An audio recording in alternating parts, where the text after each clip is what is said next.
The Four Sight story recounts four tremendously significant episodes relating to the Buddha before he was enlightened, and that were to inform the course of his life. His gut recognition of the inescapable aspects of the human condition, his spiritual crisis or turning point when he sees old age, sickness, death, and a wanderer. The Four Sights summarize or even crystallize in a very powerful form certain fundamental teachings of Buddhism and cast a great deal of light on the Buddha's own early inner spiritual development. He called them divine messengers who tell human beings something vitally important about their state. The First Sight, an old person. Sometimes we see something as though for the first time. In a sense, we've seen it 1,000 times. But one day a moment comes or strikes when we see it as though for the first time. Why is he so faint and frail? How does she get like that? It will happen even to you. One day you will be old. What then is the use of this youth and vitality if it ends like this?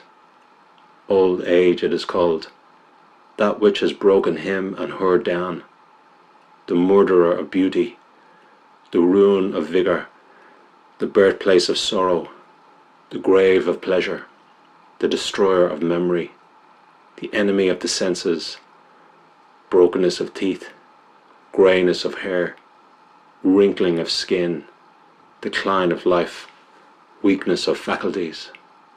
I spit on you, old age that makes for ugliness.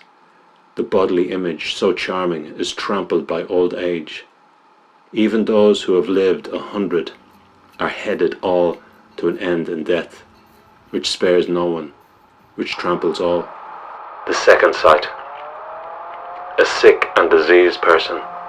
All are subject to sickness at various times. As healthy as we are, we will be struck down by sickness at some time. The world sees it, but feels no alarm at all. We don't want to grow old, but we can't help it. We don't want to fall sick, but we can't help it. We don't want to die, but we can't help it. Enduring bodily feelings that are painful, fierce, sharp, racking, repellent, disagreeable, life-threatening. Cleaning up excrement, urine, saliva or vomit. I'm sure to become ill. I cannot avoid illness. Really noticing this, the healthy person's intoxication with health will entirely drop away. The Third Sight, a dead body. Usually we don't see corpses. We're put in a box and dropped in the ground, or put in this incinerator and burned. We will realize this will happen to us one day. An existential crisis will arise. We can't escape it. Destruction is inevitable for all in the world, be they of low, middle or high status. Death, passing away, dissolution, disappearance, dying, completion of time, dissolution of the aggregates, laying down of the body. Not up in the air, nor in the middle of the sea, nor going into a cleft in the mountains.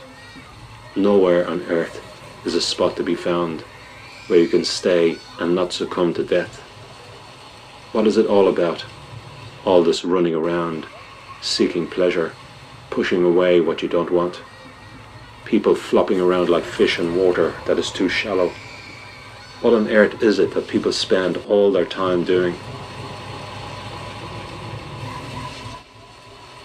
Life isn't meaningless. It's not the whim of some capricious being. It's no whim, not haphazard. Human experience, according to Buddhism, shows the way things flow together and helps us come to terms with our situation. We can create a new vision of how we understand things and how we can act creatively in relation to it. A life of significance, a life of trying to be awake. In this way, the Buddha was brought up against these existential situations of life and death, and he thought about them very, very deeply. But he saw a fourth sight. He saw a person who seemed to be at peace with his situation. the fourth sight, a wanderer, a holy person. While there is suffering, there is also love, compassion, and generosity. A life dedicated to easing the suffering of others in the world, where people are trying to ease the sickness and suffering of others. The opportunity for a spiritual life, not just the fear that is sparked by old age, sickness, and death, not to recoil from them. And so the Buddha offers another way of being. We try and live in a different way. We try and live with kindness, always responding creatively, no matter what is thrown at us. Always love and connection. It means that someone is trying to really make something of their life. The Buddha goes on to explain how to train the mind and cultivate happiness and care for others. But the Buddha is only the shower of the way. It is up to the individual to follow that way, to decide whether he or she is going to follow that way or not. This attitude shows tremendous respect for the individual. It shows great confidence in the potential of the individual. It shows an appreciation of the fact that the individual cannot be forced. You must want to change. You must want to develop. All that one can do is show an example, encourage, and, if one can, inspire. As a fletcher straightens an arrow, so the person of understanding makes straight the trembling, unsteady mind, which is difficult to guard and difficult to restrain. A trained mind brings happiness.